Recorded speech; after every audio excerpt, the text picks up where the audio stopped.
one day it puts out a chapter. It didn't have anything to do with what we've been talking about. And I said, whoa, you're hallucinating. Let's get back on track. Why are you hallucinating? And it said, because I've run out of memory. It said, I'm not good with long form memory. And so now I'm having to fill in blanks and just kind of make it up as I go. It can't research back to the very beginning of a month and a half ago. That's crazy, man. And I was like, crap, I'm so screwed. Because we've come this far. My book is like 32, 33 chapters. We're like chapter 15. And I'm like, I got a lot left. And then I asked, I said, what would be an AI platform better than you for writing a novel? Mm-hmm. And then it gave me a couple that I saw, Claude, and I already had Claude. So I started asking Claude. I said, would you be good with long form memory and all this stuff? And he said, yeah, I can help you. I'm your guy, basically. So I ended up writing the rest of it in Claude. And then I had Claude, I'm like, I gave it rules, you're an editor, like for a big company, publishing house, and edit this. And it said, do you want this academically written, or do you want it the way you talk, the way you've written? I said, 100% me. Yeah. Because I can't stand reading. You ever meet somebody who's written a book and they're like you and me right now, but then you read what they've written, like, dude, that's not even the same. What? I know. I cannot stand MLA formatting and academia text because you're only going to reach a certain amount of people. Everybody understands dumbed down conversation. But not everybody understands PhD level conversation. For sure. So then you corner yourself. And I'm like, use the word dude. Like I say dude all the time. I want dude in my book. So yeah, it edited it for me. It formatted it, wrote bibliography, did all my citing. Yeah. All my sort. And I was really careful not to use too many direct quotes. I wanted to stay away from direct quotes. In the book, it says something along the lines that I once heard a quote that said something like blah, blah, blah, instead of doing a direct quote. Because then every direct quote, technically, you should be citing it. To the person who said it, where they said it, the date, all that crap. Right. So I limited that. But yeah. And then I had ChatGPT make the book cover. And it did a freaking killer job. Claude can do a pretty good job with some of the design stuff too. I mean, did a glossy. Yeah. So yeah, and then it did my back cover and everything. And on my first book, I just brought these for reference. Like that's the back cover on my first one. And I thought, you know what? I'm not doing a picture on this one. But I designed both of them with. Yeah, nice. Like this one I designed because I wrote it in 2018 or 19. So AI was not really around to help do it. So I designed that one. But then that one was all ChatGPT. And this title, it's funny. People are like, man, Forged in the Flames of Agony and Laughter. Like what does that mean or whatever? And it came from the Today Show. Was when I had the light bulb moment.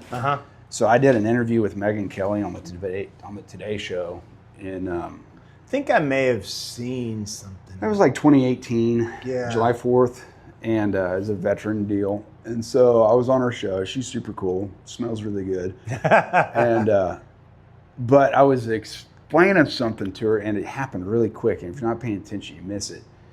And I said something, we were talking about training and the people you serve with and how Brotherhood is forged. And she's like, yeah, it's forged for this. And I was like, it's forged in agony and laughter. Because, and if you think about it, you can even go back to high school. You can go, for a man, that's who your bros are. Yeah. The guys who you've struggled with, maybe cried with, hated life with. And the guys you had the most gut-wrenching laughing, oh my gosh, that was so stupid, we should have died. That's Brotherhood. Yeah. So the Forged in the Flames of Agony and Laughter, and it kind of... Right, yeah, that makes sense. So I wanted to capitalize off that for my second book. That's why it's called Reforged. Because to me, the whole Forge thing is super impactful on me. And not just my life, but like every human, really. I think so too. You know, and my latest book, there's an arc that follows kind of the front and end, that kind of goes along there, but then there's the spine of the book, and the spine is the pause. It's all about the pause, the subtle pauses in life. And I give lots of examples of a pause. I don't know if you golf, but I do a little. Yeah, so I do. I talk about golf, and I reference that in the book. I started golfing in like 2019, and I am a golf junkie. I love it and playing tomorrow. But and if you watch pros, there's a quick microsecond pause at the top of your backswing. Oh yeah. Because it's a pendulum, or it's like the balls. Yep. When it comes back, it's physics, but change in direction. There's a pause, and then it changes direction. But the magic happens in that pause. And like with golf, if you just go whack whack, the ball. You'll never find consistency. Yeah. But if every time you come back, pause, organize, and let it fall, consistent every time, you have a beautiful shot. Right. But then it's also like, whenever you're walking into a conversation with your wife or your kid, or your kid says something to your wife and you want to freaking fire a torpedo right up his tail. But if you take that subtle pause, and I explain it all, but that's what separates stimulus and response is the pause. The pause is the magic, because you could be like, don't ever talk to your mom like that, and throw them up against the wall. Or which is what I would have done when I was in my 20s. Most people would do that. They fire off. There's no pause between stimulus and reaction. Yeah. Right? And there's a difference in a reaction and a response. Sure. A response requires thought and understanding. A reaction is just, you don't even think. Yeah. Right? So like in the military, you're trained, tit for tat. This happens, you do that. You react. React to indirect fire, react to ambush, right? But whenever you take that pause, now you can take a moment to understand, why did he say that? What's really going on? What's underlying, what's he feeling? What's he thinking? Why are they upset? So now you don't fire back to control them. You take a moment to understand so you can connect with them. Be like, hey buddy, let's go on a walk. What's going on, man? Yeah. Well, I haven't told you and mom this, but this guy at school, or these chicks at school, or whatever it is. Yeah. And then now you just connected. So that's the spine of the book, and it's all mentioned all throughout it, is about that pause and how critically important that is. And that's just like old guy wisdom. I mean, I'm 51, you're 52. I'll be 52. 50, okay. In June. So we're not young, but we're not spring chickens. Yeah. And we've lived completely different lives. We haven't seen each other since like 92, whatever it was. But any man that walks through the door of this place right now, we all have shared experiences. Yeah. We just don't know what they are yet. Right. And you find that through conversation, because it's like, oh, you too. And that's kind of the struggle, that men have. And so the wisdom is gained from, our life's training and experiences.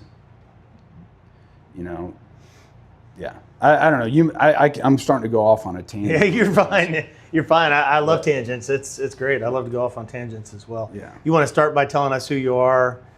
Sure. And your book? Yeah. I'm Bryan Hood. And from here in Springfield, Pleasant View, Hickory Hills, Glendale, class of 93. I never graduated. I was a credit and a half short. Got my good enough diploma, my GED. Yeah. And joined the Army and did that. And what year was that? That was 93 is when my last year at Glendale.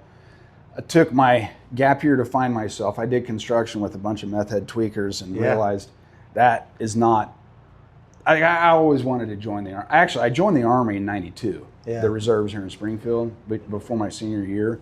And I was an artillery guy shooting cannons. And then, but I always wanted to be a soldier. I always wanted to be active duty. So, all my friends left the summer after graduation. Our graduation was 5 June 93. I arrived at Fort Sill, Oklahoma on D-Day, 6 June 93. Did that, came home, did construction for about a year and just floated. And then in December 94, I went active duty. And then I was active duty until 2000. What made you decide? Like, what was it? Well, I mean, it's what I always wanted to do, and it was time to get out. But what was the influencing factor, though? Like, was there a family, or was it? Oh, my. Or was it just kind of? You know, it's funny. So G.I. Joe every day after school as a kid. Sure. You know. It was that era. Yeah. You know, knowing is half the battle. Yeah. So I always played guns, always had camo, running around the woods. My mom bought me a pair of combat boots in West Memphis, Tennessee when I was probably like 8, and jungle boots. And I don't know, man. Then in 85, I found a letter in our house to my mom from a guy named Rick Jackson. And I'm like, huh, who's this Rick Jackson guy? And it was signed Dad. I was like, what? Huh. Well, my mom never really told me her story. So then at that time she told me, well, I had been adopted. And I've always maintained contact with my biological parents because she was 6 or 7 when she was adopted. So, I mean, she knew her parents. Yeah. And so my grandpa, Rick, he was in World War II, a merchant marine. He was in Korea, infantry company commander, and then spent 2 years in Vietnam. I thought, oh, dude, where's this guy been my whole life? He's such a gangster. He's a war guy. Yeah. And Special Forces, the whole gamut, man. He trained for Colonel Aaron Bank out at Fort Bragg, 10th Special Forces Group, and getting those guys stood up and going. So that was super cool. And I've got his Green Beret, I've got his jump boot, I've got all this stuff. Cool. Yeah, it's cool. So I'm like, I got to meet this guy. So then I found out about him in 85. And then in 85, we drove to California and I met him. And then we became pen pals. I mean, he embraced me. I mean, I'd never met him, you know? And so that was super cool. And man, just being around him in the vast worldly experience, he ended up, you know, after he divorced my grandma, he shacked up with some other chick back in the 60s and then married my grandma Ermi, who's German, and met her in Germany. And so she was a sweetheart, and there's a whole thing there. So that's what made me, I'm like, yeah, I totally want to. I wanted to be an Air Force pilot for a while. I wanted to go to the academy, but then I realized I hated school. So, and because my uncle was an Air Force pilot. But no, man, being in the Army was my thing. So that's what I did. And Fort Stewart, Georgia, and Virginia, and Germany, did all that stuff, deployments and whatever. And then I came home in 2000. My dad's like, he's owned a business here since '86, and he says, hey, you know, if you want to come home, you can help me run the business, and you know, maybe one day it'll be yours. It's farm equipment and industrial equipment. I'm like, I mean, whatever. It's steady Eddie, you know, steady job. I, you know, have a company, whatever. So I did that. I started working for him in the fall of 2000, and then, you know, in 2003, my reserve unit got activated for Iraq. So, you know, February 2003, we were up at Fort Leonard Wood waiting to go to Iraq. Spent a year in Iraq, came home in 2004, went back to work for my dad for about 30 days. And I'm like, this is not me. This is, I mean, I had already done a bunch of deployments on active duty, you know, Kuwait and Kosovo, Macedonia, and lots of training events and all that. So I knew what I liked and didn't like. Sales is, no, I don't really mind sales. What I do mind is customer service. You know, because people would, in the military, you know, you're trained, work a problem. If you have a problem, work the problem. Don't just, I need help, which is what most people do, and that's why customer service exists. Instead of a person trying to work a problem with their lawnmower belt, they just call customer service. Right. Hey, my belt won't go on. Well, give me some backstory. I don't know, I hate this thing. You know, I just want to knock those people out, man. It's like work the problem, right? Right. So people don't do that. And so customer service wasn't working for me. So then, so that was the summer of 2004, and I'm talking to one of my buddies who I went to high school with, and lives local. And he was a SEAL team guy for like 10 years. And I'm like, we're talking one day, and I'm like, man, I hate doing what I do. I cannot do this. He says, well, we should become contractors. I'm like, dude, I don't know anything about building houses. That's not my thing, you know. I mean, I could learn. He's like, no, man, like mercenaries. I said, oh, you said contract. Well, they're called contractors. I'm like, oh, okay.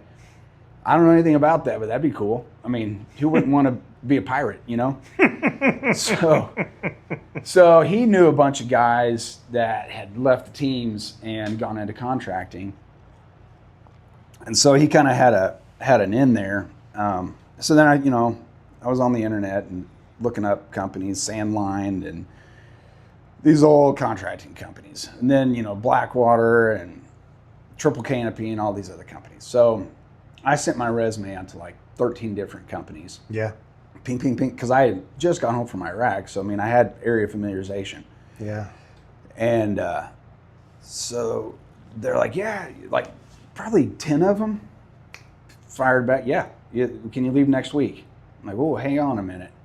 And I learned a long time ago, when you're getting a job, yeah, you're getting interviewed, but you're also interviewing them. Do you really want to work there? So don't just give them yes, no answers in the interview. Ask them questions. Right. Right. And so I said, what kind of spin up or workup are you guys doing? What, you want me to leave next week? You've never met me. You've never seen me operate. You don't know anything about me. Yeah. No, we're good, man. We're just going to send you over there. Well, one of my buddies, another buddy who's a SEAL team guy, he had already left and gone over there, and I've been talking to him. And I'm like, hey, how's it going? He's like, dude, this company is so ate up. I got in country, they gave me an AK, 6 magazines, and a couple of pineapple grenades, and a freaking thin-skinned taxi to go and do runs, go do stuff. He said, this sucks. I'm changing companies. I'm like, I don't want that. Yeah. So I ended up getting hired with Blackwater to do some stuff, and went out and did some training. I was in so I always worked in special programs, and in the military? No, contracting. Okay. So in the military, I ended up, field artillery, aviation. I was a crew chief on the OH-58 helicopters, and then logistics. And my thing with anything really is I want to be well-rounded. I want to, if I was in technology, I'd want to know how to wire a building. I'd want to know the programming and coding. I mean, I want to know everything, not just, I don't want to be a linear person. Right. So my thing in the military, and I always told, when I was a platoon sergeant or whatever, I always told my soldiers, I'm like, dude, you're in the military once. Change your job, your MOS, as many times as you want, but learn a bunch of skills. Because there's 3 primary things that in the military. There's combat arms, infantry, tanks, and stuff. There's combat support, aviation, stuff like that. And then there's combat service support, transportation, logistics, admin, whatever. I said, do a job in every one of those, and then you'll understand the full spectrum of how the military works. Yeah. And that's what I did. I mean, I ended up working ship ports. Cool. I've been that guy that got deployed and got on a plane, went to war, and shot cannons or whatever. And I've also been the guy that's at a seaport putting equipment on a ship. Right. So that's important. So, when I got hired with Blackwater, they saw my aviation experience, and so they placed me within a special program within them that involved aviation. So I did that first, and I never had a break in service since '92 until the time I retired. I was always either active duty, National Guard, or reserves. I mean, I've been in the Mississippi National Guard, Missouri National Guard, Army Reserves. I was always shucking and jiving, always staying connected. But once I started contracting, that became an issue because I'd be gone overseas for 60 to 90 days. And my unit's like, hey, dude, you're not showing up to your monthly drill. This ain't going to work. So, I mean, I was in drill sergeant units and, whatever, man, instructor units. And my last unit I ended up retiring from, I was QA. NCOIC, the guy in charge of quality assurance for combat engineer schools. So I did a ton. in my military career. I wouldn't say I ever became a SME, a subject matter expert in any one thing. And there's value to becoming a subject matter expert in one thing. But I have a lot of experience with a lot of different things. Yeah. And so when B-Dub hired me, they put me in their aviation program and sent me, I went to Pakistan and worked there for the first year and change, doing some stuff. And then I'm like, man, this sucks. Cause dude, we were out in Booger County, man. I mean, Indian country, middle of nowhere. If you're gonna drive, it's about a 2-3 day drive to the nearest town, middle of nowhere. Yeah. On an airfield. So, and doing stuff there to support the war on terrorism. And so that got boring.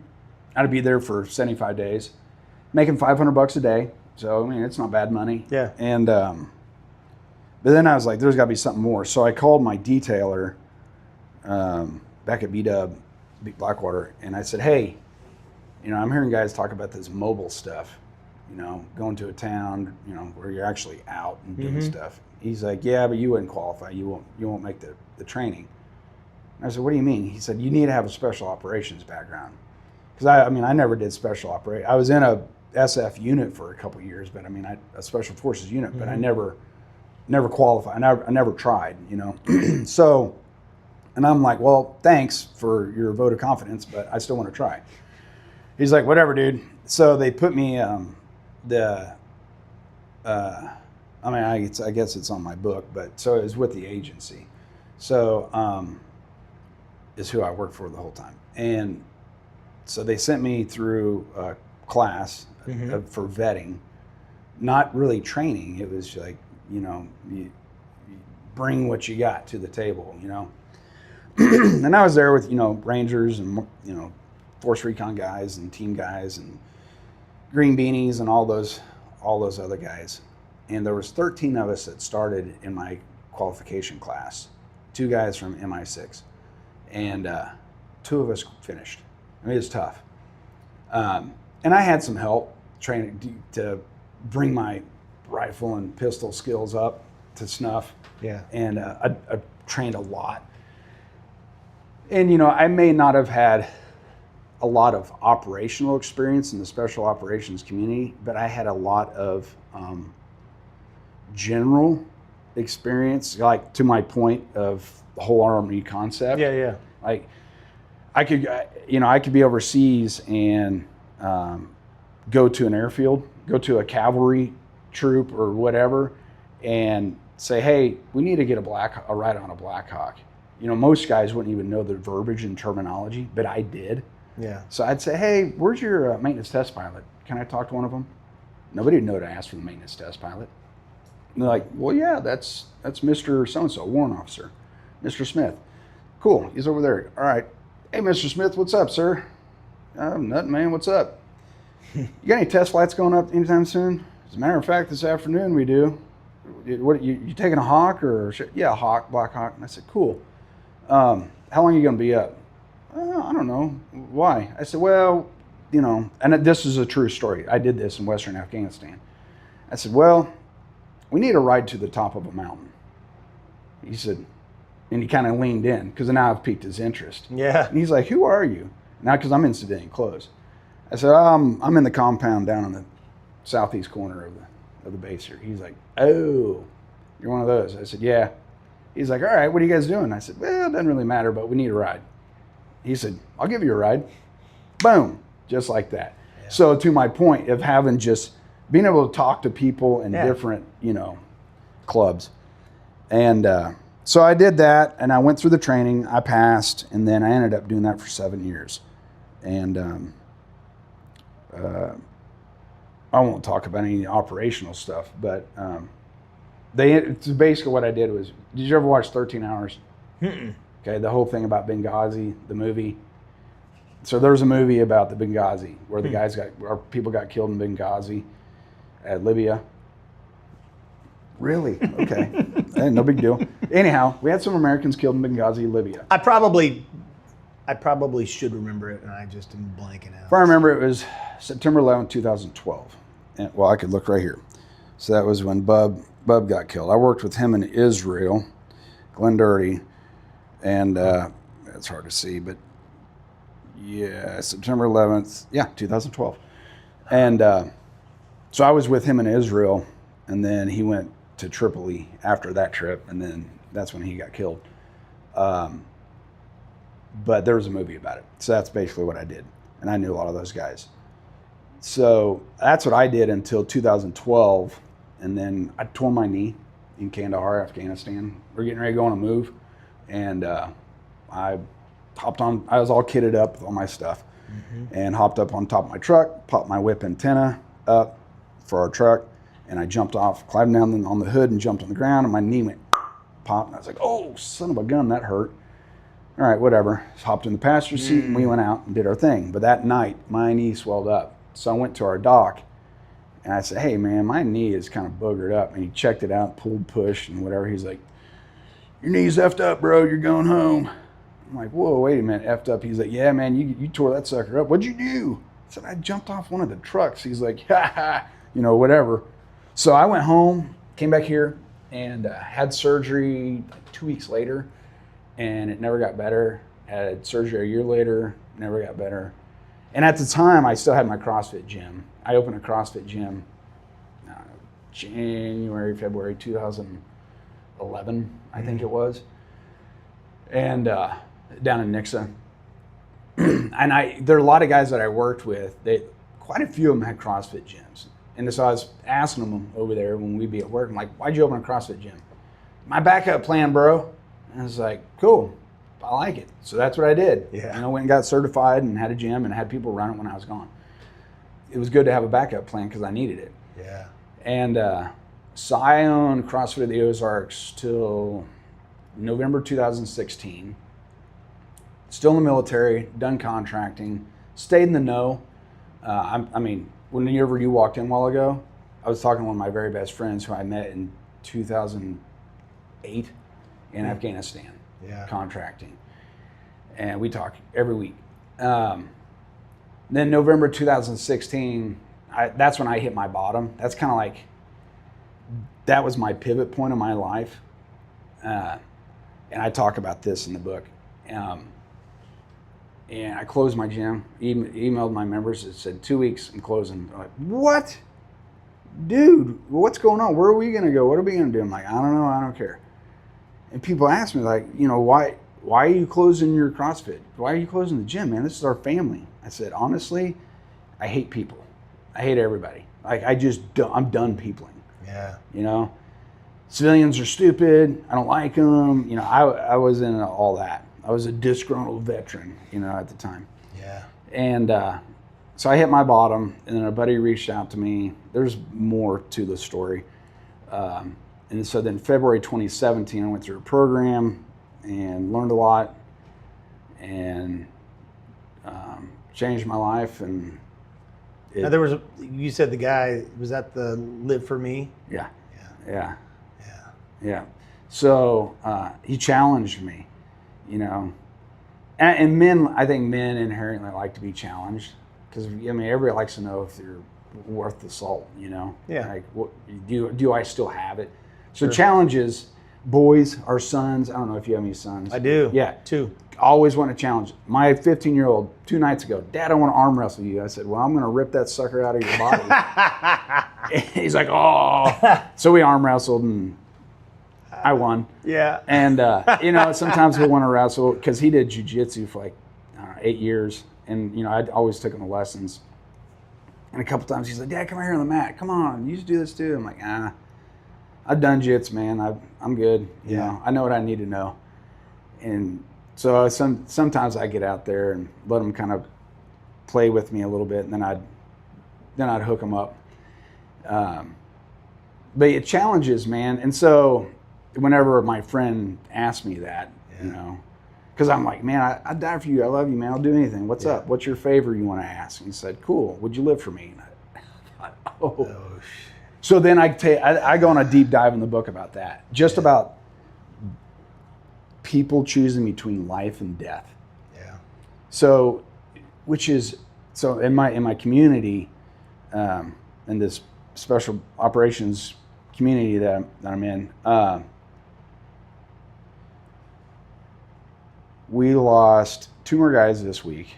One was a massive heart attack. The other guy had cancer. All right. What is this? Mid-April? Yeah, 24th. From the end of February to the end of March, we lost 3 to suicide. January, we lost 1 to some undiagnosed, weird Middle Eastern cootie.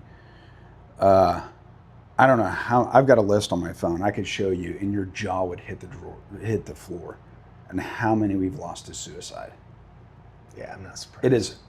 And the thing is my community. I was going to ask one of our guys, who's a team leader, how many from the start of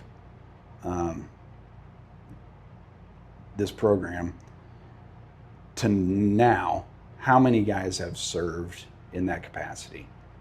It's got to be less than 1,000. Whenever I started in 2005 doing the job, there was maybe 250 of us globally. Mm-hmm. There wasn't very many. Right. And then, of course, then guys get hurt, they age out, yep. Whatever, new, fresh guys come in the program, so there's a turnover.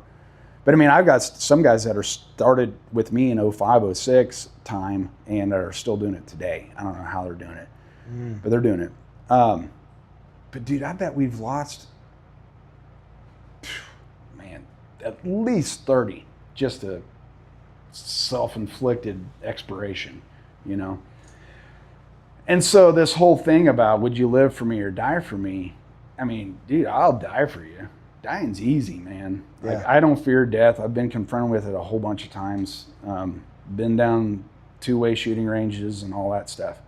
And but living is hard. It's a lot easier to die.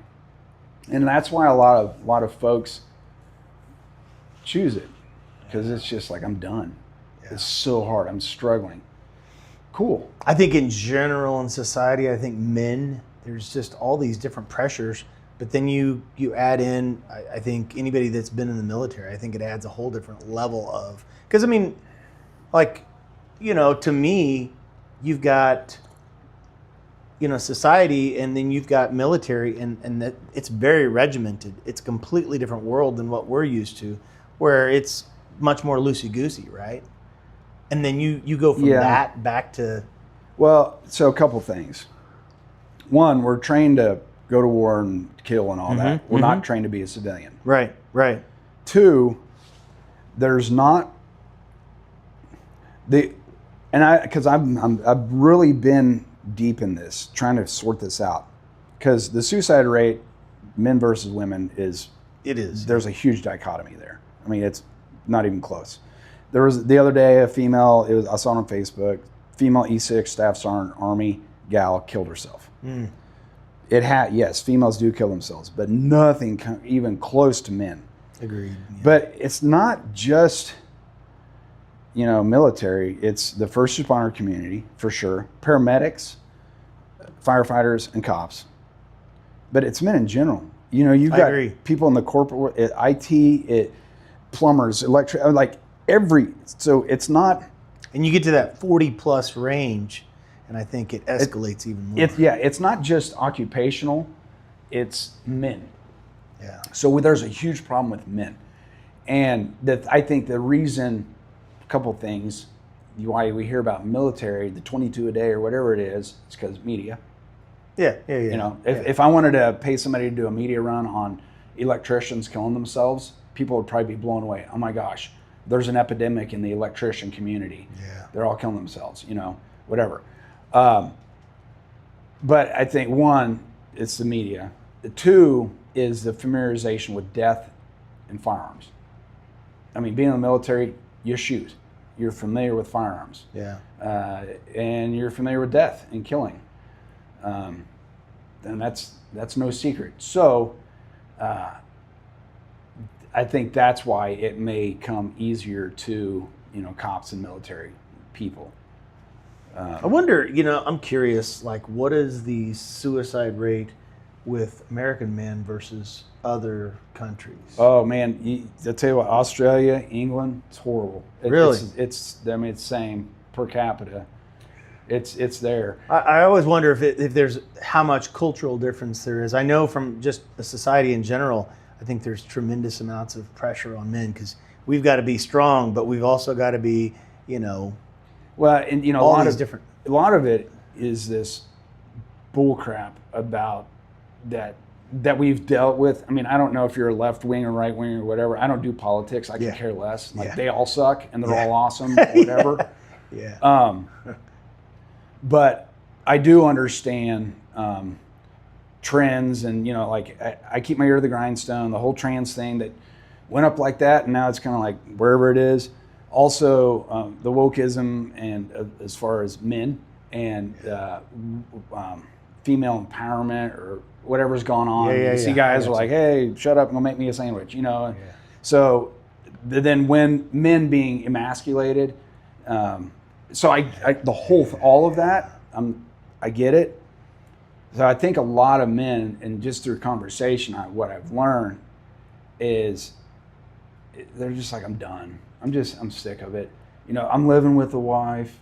I guess some guy says, my wife, she's always, trying to wear the pants and beat me down. And, I'm working all day and she doesn't do anything, but she's treating me like crap. He's like, man, I'm just put out. I'm just done. Yeah. Versus, traditional,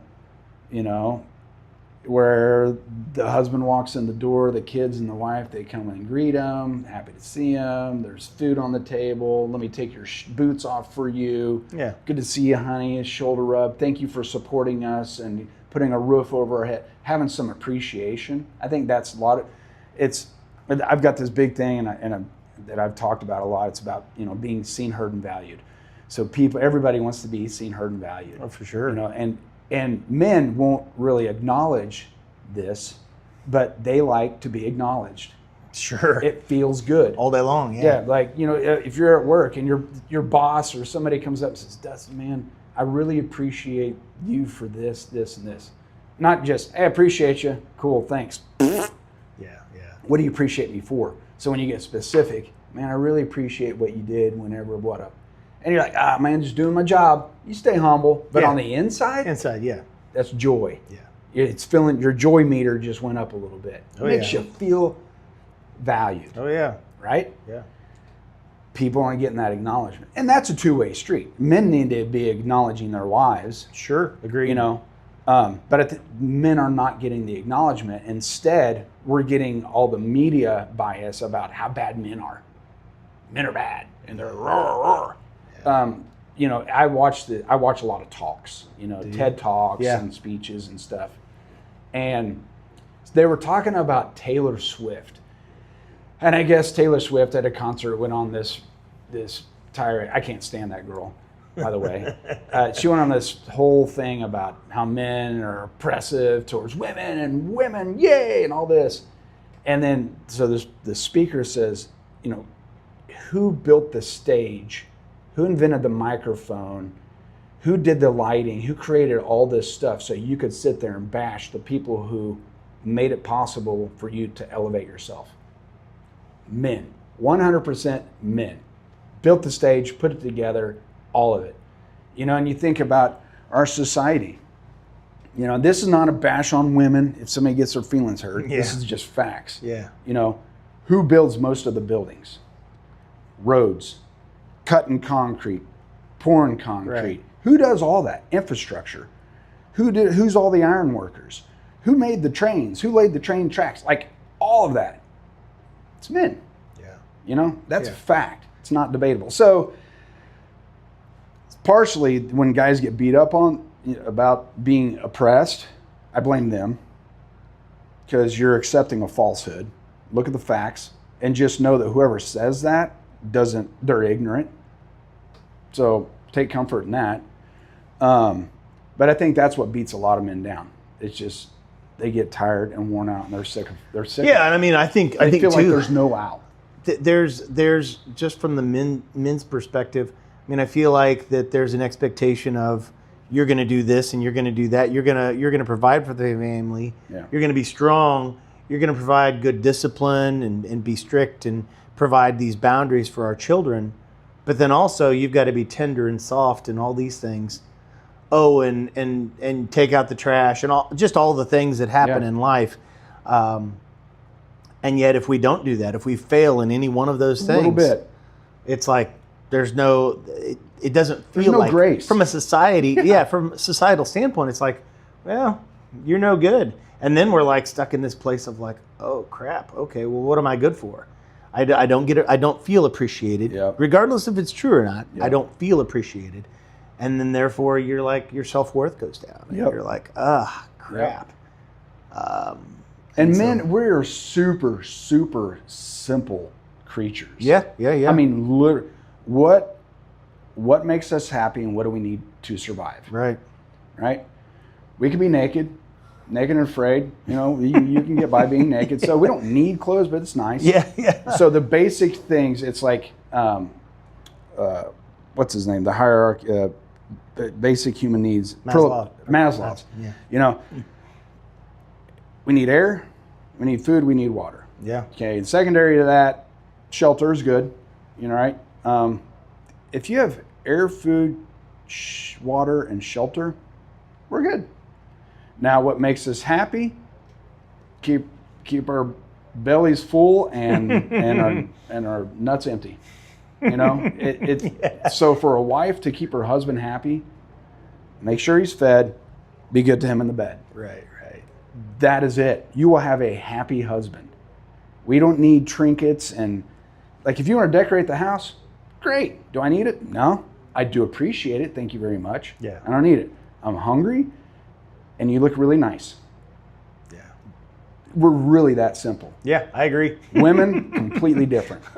I'm like, I need a bed. I need a few clothes because we only wear 20%.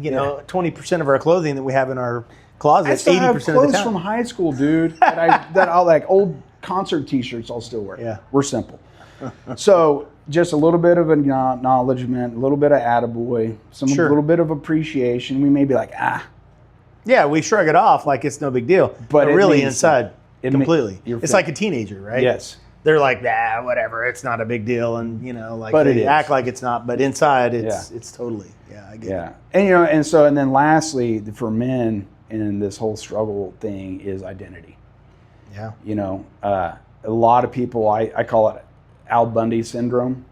I used to love Married with Children. Yeah. And Al Bundy would be like, the 1970 whatever, I was all-star quarterback for the state championship, whatever. So he has this mentality that he can still do things because he was an all-star quarterback. Yeah. But in actuality, he's a shoe salesman. Yeah. So that's what you did, but that's not who you are. Right. So when men start wearing what they do as who they are, that's a problem.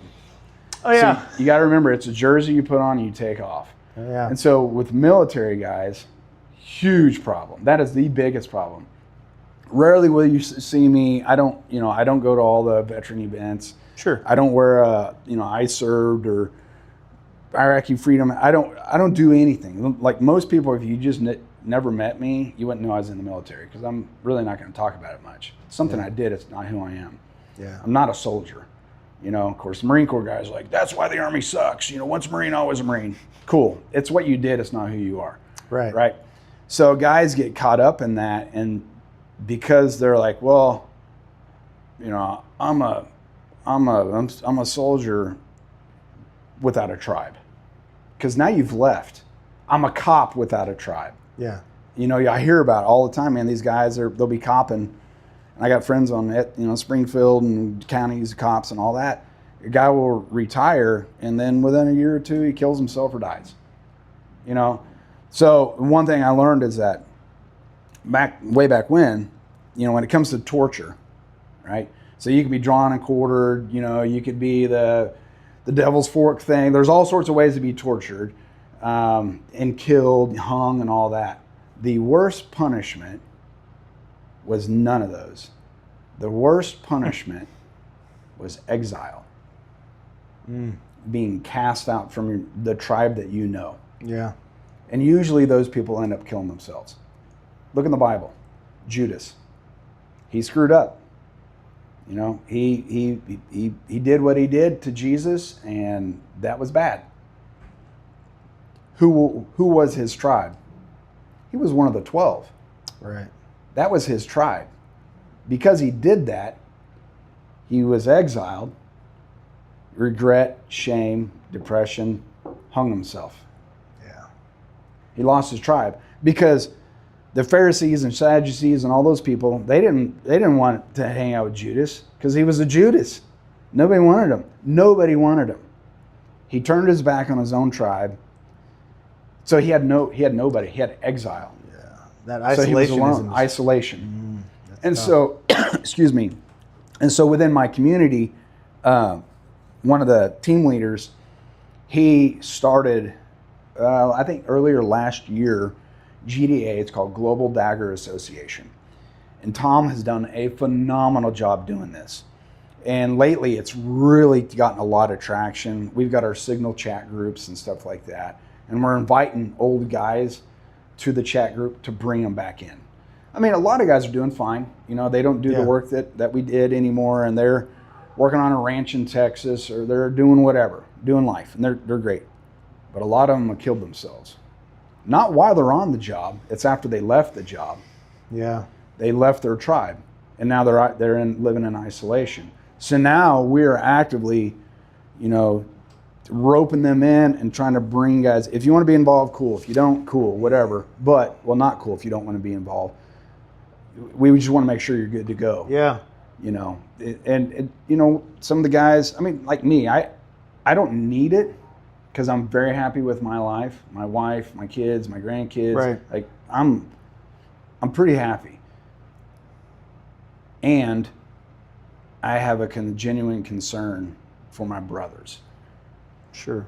You know, so same mud, same blood, and so that's what we're active in, is trying to, you know, prevent isolation, because isolation usually leads to. And men, the thing is that women, just from a societal standpoint and just with the genders, I mean, women tend to be much more social, both vocally, and men tend to be less social for the most part. Yeah. The ones who are social tend to thrive and do really well. Yep. But so many of men don't talk about stuff. Yeah. Especially the hard conversations, because that's not what men do, right? Because it's weakness. We got to be strong. Right. Yeah, all the time. You know, and two guys can go. You and I could go fishing together. Go fishing for 3 hours. Talk to each other for a total of 5 minutes and 3 hours. Walk back to the truck and be like, dude, I had an awesome time. We're going to do this again. Yeah, man, it was great. Yeah. You know, and because that's not our thing. However, our brains thought a lot during that time. And to your point about not talking about hard stuff, and I talk about all this in the book, and it's, you know, if you ever read Gates of Fire by Stephen Pressfield, so it's about the hot gates, the Spartans, right? Leonidas and all that. You're right. So whenever we went to Greece, me and my wife years ago, I had to go to Sparta. And I wanted to see where Agage was and where they trained the Spartans and all that. And there's not much left. But I highly recommend the book. Highly, highly recommend the book. Because it's a story about when they fought the Persians, Xerxes and all that. The movie 300. Yeah. That's it. Right. That's the story. But the underlying tone there is brotherhood. That's really what it is. And I don't remember if I read this in one of his books or somewhere else about the Spartans, but after a day of battle, they would stack shields, swords, and spears, wash the blood off their hands, off their face, and out of their hair. They would sit around the fire and speak truths of the heart. And that truly is what creates that deep bond. Yeah. You know, and that's what my buddy Kevin did when he challenged me. He's like, how you doing, bro? I'm good to go, man. 5x5, man. Ready to rock and roll. What's up? Cool, man. How are you really doing? Yeah. Boom. He was on the other end of a phone, but he could still see right through me. He knew. Yeah. And so he checked me, you know. And that is my challenge to you and every other man, is to check your buddies. Yeah. How you doing, man? Good to go. Right. But you notice something's off and be like, look at me. Yeah. How are you doing, man? Right. How are you doing? Oh, man, I'm all right. Well, he just went from good to go to all right. Now we're getting somewhere. Cool, tell me more. Yeah. Man, and here we go. We've got to do that. Yeah, I agree. We have to hold each other accountable, men. We have to hold each other accountable. I don't care what you look like on Sunday morning at church. What do you really look like Monday through Friday, Saturday? Because that's you, Right. And we're all struggling, and that's okay. Struggle is good. You're not going to get any stronger bench pressing 135, right? Or bench pressing a bar. I told my son, I'm training him now, Westside Barbell stuff, and we're talking about struggle. And whenever I train him on weights, I try to relate something in life. Yeah. I'll say, all right, lay down, get in your position, go ahead and do 10 reps with the barbell. He'll do it. I'll say, is that very heavy? No, not really. I'm like, cool. Because it's not challenging. Right. And do you think you're going to get any stronger benching that? Yeah. He's like, no, not really. I said, how are you going to get stronger? He said, add weight. And I said, weight. Yeah. Weight makes us stronger. Yep. Challenges make us stronger. For sure. My son and I have been working out for about the last year and a half. He's 14, just turned 14. My son's 15. 14 yesterday. Yep. And, when we first started, it was like he said, I don't like being skinny. And, people, Yep. I'm like, well, you can go work out with me. And that, again, that's been about a year and a half, almost closer to 2 years. Good for you. And I'm like, you can go work out with me. And he's like, okay. And so we started doing that. That first year, it was at night. And then last summer, we moved to the mornings. And then come around time for eighth grade, I'm like, we can go back to the evenings again, or we can do it before school. And he's like, let's just get it over with and do it in the morning. So we get up at 5:30 every day. And we go there. And I'm always talking about, you got to push yourself. And that doesn't just mean at the gym, that's in life. Yep. You've got to push your limits. And same thing. So it's, yeah. So challenges aren't bad. Agreed. When you slap 45s on each side, now it's a party. Yep. And that's how you get strong, is through pressure. Yep. You only get stronger through pressure. So whenever you're faced with a challenge, an obstacle, you lost your job, your wife wants to leave you, whatever it is, good. Jocko Willink talks about that. Yep. His dichotomy of leadership.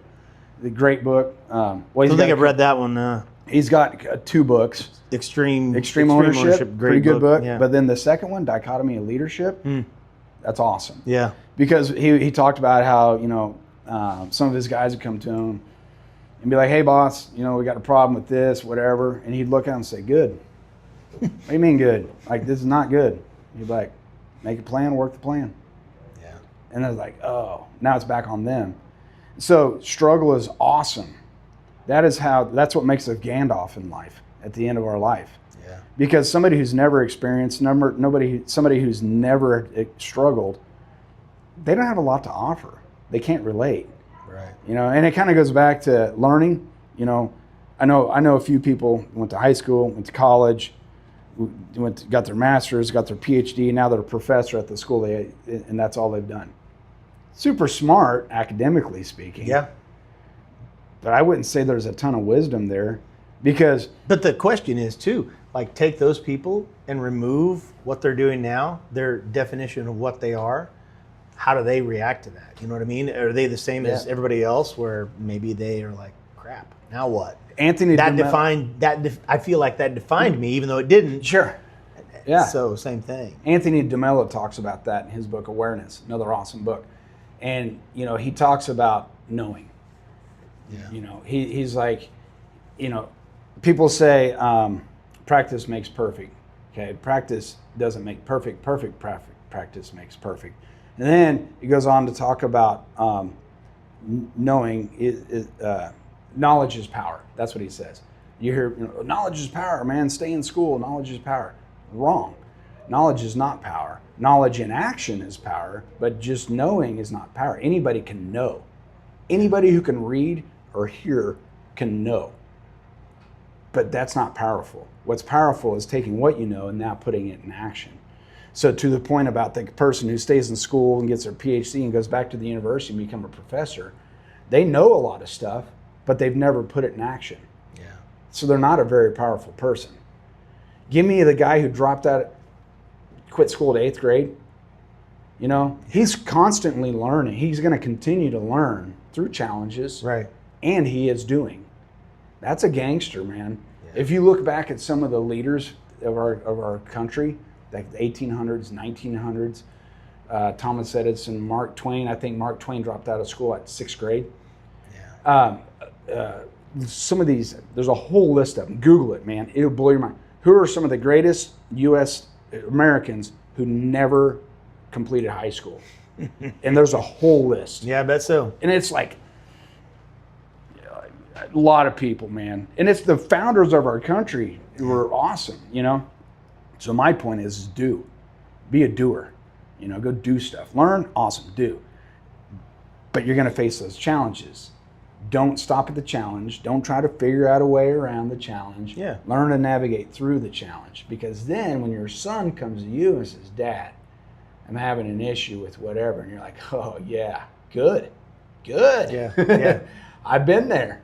What'd you do? Well, let me tell you. You know, this may not work for you, but this is what it looked like for me. Because our boys, and this is another thing too, we have a duty as men to raise men. Yep. So we know what the other side of all these mountains look like in our 51 years of living. Mm-hmm. We've got more mountains ahead of us, and they're going to suck. You know, valleys and mountains. We don't know what they are. There's different challenges coming down the road. You know? Yeah. But we know, we're familiar with all these paths through this, the mountain of dating, the mountain of marriage, the mountain of childbearing, the mountain of job, all these mountains. Yeah. We're like, cool, walk with me. I'm going to show you the path that I walked. And that's it, man. That we've got to be guides. You know, that kept my buddy Kevin that challenged me. You know what he said to me early last year? He calls me. What's up, man? You know, we talk about every 6 months or so. What's up, man? How you doing? I'm good. What you been up to? You know, man, just freaking raising kids. He's like, Bryan, you raise cattle. You train children. Yeah. Yeah. And he didn't say anything. Yeah. He's kind of my Yoda. I love that guy. And I said, wait a minute, what? And he started laughing. He said, think about it. And then, of course, then I go back to the Bible and then, you know, train a child as they should, you know, whatever. And Proverbs 22:6. And then I'm thinking, raise cattle, food, busting ice in the winter, water, make sure they're healthy. Right. How many parents are doing that for their kids right now? Right. Bare minimum. They're not training them. And that's why we have all these knuckleheads running around in society doing, I mean, they were snorting condoms and eating Tide Pods and setting themselves on fire. Yeah, yeah. And I think, too, I think so much of our society, especially when it comes to men, is it's not okay to be imperfect or have failures. And it's like, that's not realistic at all. Scars tell a story, man. God, man. And so that's the other thing I talk to my son about, I talk to my children about in general, is like, it's okay to fail. Just like failing when you're doing a bench press or any other exercise. Absolutely. Like you've got to fail and then continue to push. Yep. Because if you don't, you're just giving up and you're not gonna get through to that next level. And the same thing is true whether you're in business or whether you're working for somebody. It doesn't matter. You still got to continue to push. Absolutely. And I think those are the important lessons and things that we can potentially pass on to our children and help them to learn those things. Teach them how to thrive through struggle. Right. You know, strength through struggle is kind of a credo of mine, because there is strength on the other side of every struggle. There's experience, physical, emotional, mental, psychological, whatever, spiritual strength through struggle. Yeah. So welcome it, and one of the things I do, because of golf, bang, I tee off, goes in the bunker. My buddy's like, you suck. Yeah, come on, Hasselhoff, whatever. And I just look at him and I say, good. It's an opportunity to work my freaking bunker game, man. Yeah. Everything. So it's a mind shift. Yeah. I mean, your wife comes in, hey, I'm leaving you. You're probably not going to say good. Right. No. But to my point is, all your basic everyday, tire blew in your car. Dadgummit, engine won't start. Good. It's so if you start reframing, it'll have a biophysical effect on your body and how you view bad stuff. If you just immediately go, good, let's work the problem. Yeah. I think maybe everybody doesn't struggle with that, but I think that a lot of people do. And if we get to focus on all the bad things, then it just makes it worse, right? It compounds. Whereas if we think about gratitude and like how Bingo. I'm grateful for this, I'm grateful for my kids, Yep. I'm grateful for my wife, I'm grateful for all the things she Yep. does. I think that breeds, more positivity and better things to happen to us in life. And sometimes it's a struggle, It You is. get in this place, and if you don't have somebody that you can reach out to and be like, hey, I need help. Yeah. And it's, when we map our mind in a certain way to programming, we do that. But it can also be remapped. Yeah. And so whenever I went through the program in 2017, I learned to start every day with gratitude, every single morning. And I do that now. I journal I used to journal every single morning. I did it probably 8 years. And then this past year, I kind of slacked. I don't do it every morning. I maybe do it once a week. But it's Darren Hardy's Compound Effect, another great book. And you can look up how the compound effect affects the human body with gratitude. So now every single morning I wake up, every morning, I don't even have to write it down. My brain, I've already mapped my brain, start with gratitude. Yeah. I look out this morning and I have the same routine every single morning. Every single morning I would do the exact same thing. And when I opened my blinds this morning in our French doors in the kitchen, raining. I'm like, thank you, Lord. Yeah. We need a drink. Thank you that you're still watering us. Right. My garden. There's my little bit of gratitude. And then I'm pouring my coffee. And then, I think about my wife. Thank you that she still goes to bed with me and wakes up in my home. Thank you for my son that's asleep in the other room. Right. It's like a constant. I think about all these things. Man, thank you for this hot coffee. Thank you that I have power. Thank you that I have money to buy the coffee. Thank you for my comfy chair in my office. Dude, it goes back to the story, the fable of the two wolves. Have you heard that? No, I don't think I have. The Cherokee Indian chief? I don't think I have. You can Google it and look it up. I just sent it. So I've got a buddy who's struggling right now. And as I did, feed the good wolf. He's like, what are you talking about? And so I took a screenshot of this and I sent it to him. And right here, it's not very long. Cherokee wisdom, two wolves. An old Cherokee chief was teaching his grandson about life. A fight is going on inside of me, he said to the boy. It is a terrible fight, and it is between two wolves. One is evil. He is anger, envy, sorrow, regret, greed, arrogance, self-pity, guilt, resentment, inferiority, lies, false pride, superiority, self-doubt, and ego. The other is good. He is joy, peace, love, hope, serenity, humility, kindness, benevolence, empathy, generosity, truth, compassion, and faith. This same fight is going on inside of you and inside of every other person too. The grandson thought about it for a minute and then asked his grandfather, which wolf will win? The old chief simply replied, the one you feed. Yeah, that's good. Dude, that is like a foundational in my life. And when you're having those pity parties, when the bad wolf's coming up, you can't starve the bad wolf. You can't starve either one of them. You can't go, I'm just not going to feed them. Or I'm just going to let them starve. No, it's always going to be there. And if you don't feed him, he's going to become more hungry. That envy, that jealousy, that's always going to be stronger. But how do you beat it? Put more on the scale on this side. Gratitude, love, faith, joy, empathy. Yeah. You just outfeed it, man. So whenever, occasionally, not often, not near as much as used to, once in a very blue moon, I'll have a dark cloud that comes over me. Sure. I don't know what it is. And I think to myself, dude, I've got good life insurance. I mean, my family would totally be better off without me. And I think, man, I'm just going to do it. I mean, this hit me. I don't remember the last cloud I had. It's been a few months. But I used to live in this. Dude, I was this close to starting my pistol back in 2016. I had a plan. Yeah. And, but whenever that black cloud comes in and I start feeling pity, immediately I go to, in the name of Jesus, Satan, get away from me. You're not welcome at my table. Get away from me. And I go to prayer. Yeah. And then I start feeding the good wolf. Thank you. I'm grateful for my house. I'm grateful for my grass. I'm grateful. Yeah. And I start reaching. I'm desperate. I need to get this cloud to dissipate. So I go to gratitude, and I think about things like that. So I start feeding the good wolf, and then the cloud goes away. Yeah. That's how I learned to beat it. Because suicide, usually somebody's not thinking about doing it for very long. They may idealize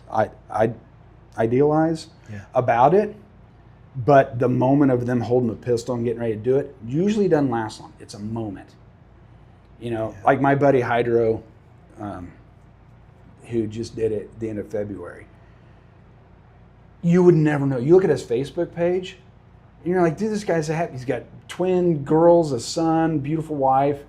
The guy's got a killer job. He's living in Montana, doing life. He's super happy. He was a great dude. I mean, he was old recon Marine, always happy. Dude, we had so many laughs. The guy's hilarious. I talked to him a week before he did this, chatting with him. And talking about being, sheriff stuff, because I think both the Greene County, I'm going to say this right now, both the Greene County and Christian County sheriffs are no good. So I'm like, maybe I ought to run for sheriff. So I asked him, because he's a deputy up there. I'm like, what does this look like? Whatever. And a week later, we get a message. They found him with a pistol. Yeah. And he'd been drinking. Yeah. And I'm like, dude, this rocked our community. Yeah. Like, dude, I never saw it. None of us ever saw it. Yeah. And it was that moment. So that's that cloud. Yeah. So that's to anybody who's listening, man. If that cloud comes, man, go to gratitude. Yeah, it's a tough one, because I think us men, we tend to wear this. We have layers of armor, right? And we don't want to take them off, because when we take them off, we look weak. You expose yourself. Yeah. So it's kind of a crazy thing, I think. And then, you wonder, like, okay, so anybody who actually gets to that point, obviously alcohol, it feeds that ultimately. But at the same time, it's like, did they just not have the opportunity, or take the opportunity to take their armor off enough and be vulnerable and be like, look, I'm in a really tough place? Yeah. Or did they not have that conversation? And especially in the special operations community, no dude is going to be like, hey, bro, I'm struggling. I'm thinking about suicide. Dude, like very, very minuscule amount of guys would do that, as a lifeline, as a last resort. But if you peel back the layers of why do men fear exposing themselves? And I preface it in my book, I completely expose them. I'm like, hey, I'm the first guy in the room. I will pull my pants down and stand on the table. This is what I got to work with. This is me. Yeah. Zero secrets. And I don't care. Why do they fear judgment? Yeah. Is the big thing. Yeah. But why are you fearing judgment? Why does it matter what man thinks about you? And to me, so my faith, I was born and raised here in Springfield in church and all that. Yeah. Second Baptist. And my faith grew exponentially after I went through the program. And my wife's been a woman of faith her whole life and whatever. So, but whenever a person can realize that ultimately man doesn't judge you, God does, it does not matter what man thinks at all. Yeah. Because man only knows what man knows. God is all-knowing. Right. He knows everything. So when you got to expose yourself in front of God, which that day's it's coming, you could be nervous then, but he already knows everything. Right. But men fear judgment because they fear exposing themselves because of judgment. And that happens when you don't have confidence. And that's what's helped me. I have confidence in me. I give zero craps about what anybody thinks about me. I really don't care, because it doesn't matter. It doesn't make me. It's not going to change me. It's not going to affect my trajectory, where I'm going, and who I am. It does not matter. Yeah. And when a person can come to that realization that it doesn't matter what other people think about you, there is freedom and liberation in that. Yeah, there is. Huge. Huge. And so, reputation is what people say about you. Character is what you do. So be a charactered man, right? Yeah. Do the right thing, be neighborly, be a good example, train your children, love your wife, do all that stuff. That's all that matters. You do that and everything else will work itself out. Yeah. I think, if I'm being honest, I think fear of rejection is definitely something that I deal with myself. Okay. And I'll always have, but it's something that's still, it's like a struggle or a challenge, it's. You'll always have it until you don't. Yeah. Until you work through it.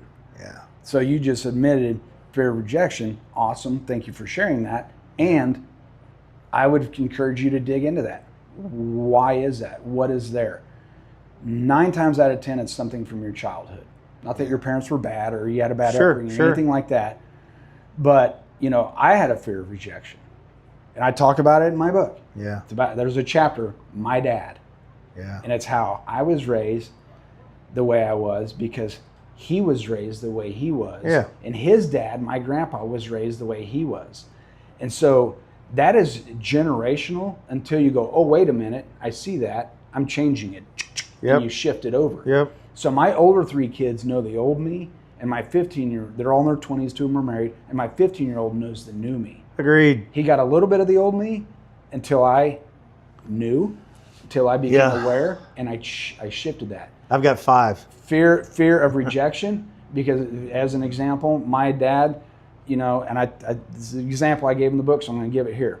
We'd be working on, hey, change the brakes on the car. Cool. And I'd start doing it, and he'd be like, here, move over here right quick. Let me, because, and he's right. He knows he already sees 4 steps ahead. He knows exactly what needs to, but boom, we're done. Where I would be sitting there for an hour, he can have it done in 15 minutes. And I totally get it, right? And in that moment, I got rejected because I'm incapable. Sure. I didn't think about that at the time. And I didn't realize this until 2017, why I feared rejection, why I hated failure so much. When I took my first CrossFit exam to be a CrossFit certified trainer so I could help my gym, I failed it. Dude, it devastated me. Yeah. 3 weeks later, I flew to Florida and retook it. Studied hard, retook it, and passed. Yeah. I have a huge fear of rejection. I used to. And sometimes it'll creep its ugly head. Sure. And I know why I have it. Yeah. And that doesn't define who I am. So I'm not going to make that an obstacle in front of me. Agreed. You see what I'm saying? Yeah. And I mean, that's why I'm here today too. You know what I mean? Like, why did I not do this podcast 5 years ago? Yeah. Fear of rejection. Yeah. So. And you know what? Who cares? Yeah. Because, like in my book, I could sell 10 million or 3. And if one of the 3 people that bought it, it changed their lives, and they went out in the world and made great change, I could care less about the 10 million. Yeah. That one made all the difference. Yeah. And so by you doing this podcast, you could have 12 or 12,000 followers. Who cares? It doesn't matter. Yeah. Let the other 11,000 reject you. But if 1,000 of them, their lives were impacted because of what you say, that's a win. Or what somebody on my podcast says. I mean, that's a win, dude. That's success. It is. So as long as you follow your heart, you do what you believe and know to be right, you're doing good. You're being the light the world needs to see. Yeah. Period, man. Yeah. Just don't be a turd. Right. That was pretty deep. So let's talk about the Ozarks, just because I always like to. I love it. What do you like to do? Like when you have free time, what do you do besides golf? I know you do that. Well, I mean, I used to do a bunch of wheeling in my 4Runner, go ride trails, Mark Twain, and, go to S'more, do all that. I used to fish a lot. I haven't fished much the past couple of years. Hunting.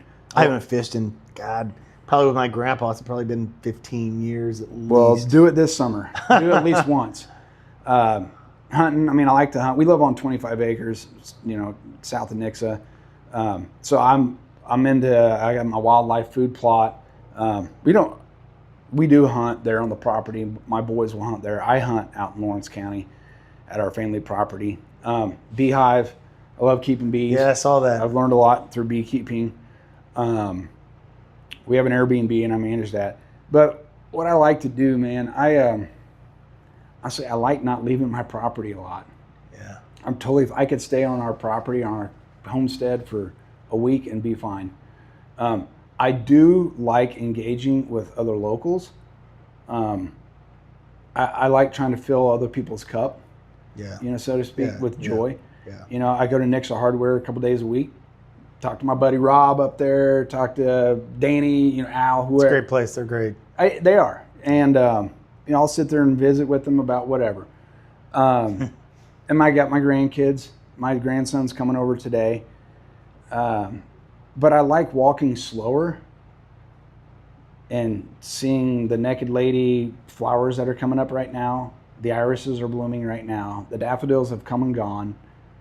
This is old man silly stuff, but I have a greater appreciation for living in the Ozarks and wildlife. Yeah. I've studied Ozarks history quite a bit. Bald Knobbers, I read a fascinating book on it. I didn't know that there was a trade hub between Forsyth and New Orleans before they put in the dam. They would travel up the Mississippi to the White River that feeds into the Mississippi over by West Memphis. Yeah. And the White River came all the way up through the Norfolk Lake, all that, because the White River and the James meet there just west of Kimberling City. Yeah. And that was the big thing. So they would use paddle boats, and they would bring coffee and sugar up from New Orleans, and we would trade timber for that in Forsyth by the Branson Landing. Yeah, there's so many cool things. And I think Ozarks history is extremely rich. It is very much so. There are so many things that even I don't know. I mean, there are many things I don't know, but I think that's cool. And if you haven't had Jeff on your show, you should. Jeff who? Johnson, okay. Yeah, that guy knows a ton about just being the owner of Shepherd. Yeah. He knows a ton. Old stories. I love going down to Shepherd of the Hills.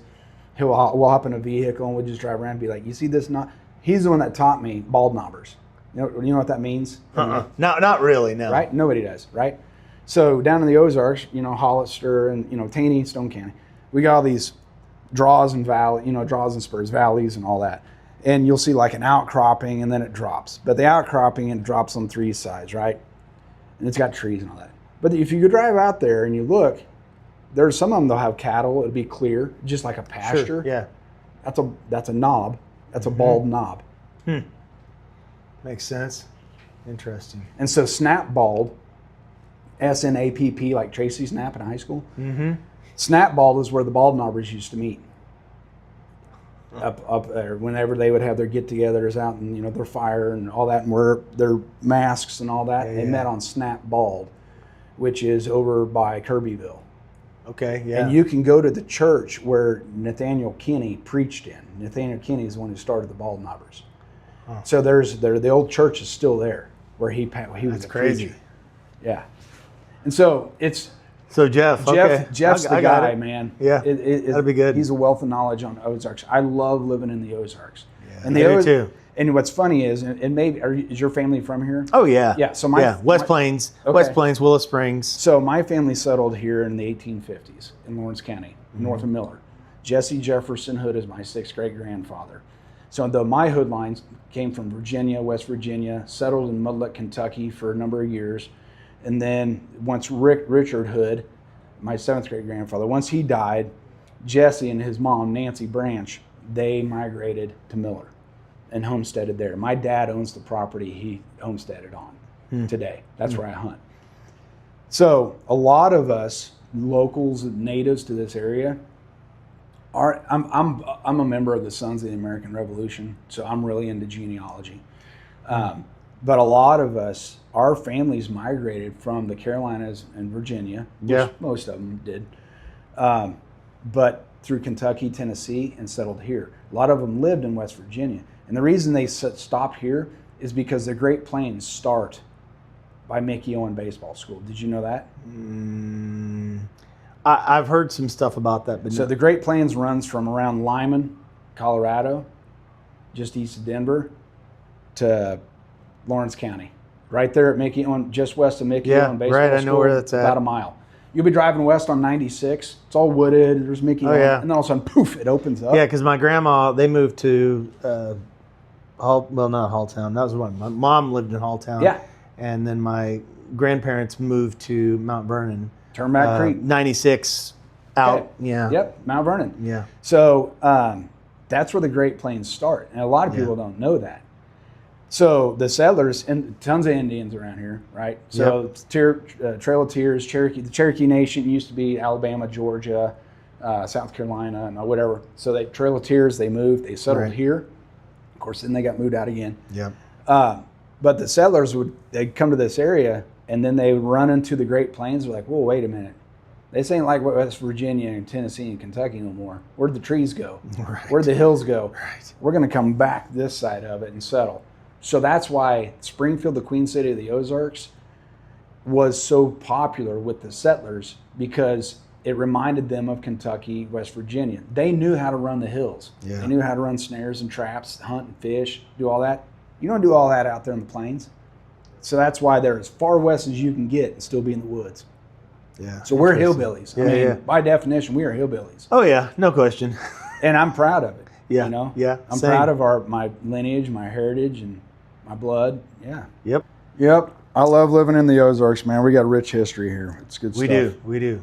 I appreciate it, man. Dude, this was awesome. This was great.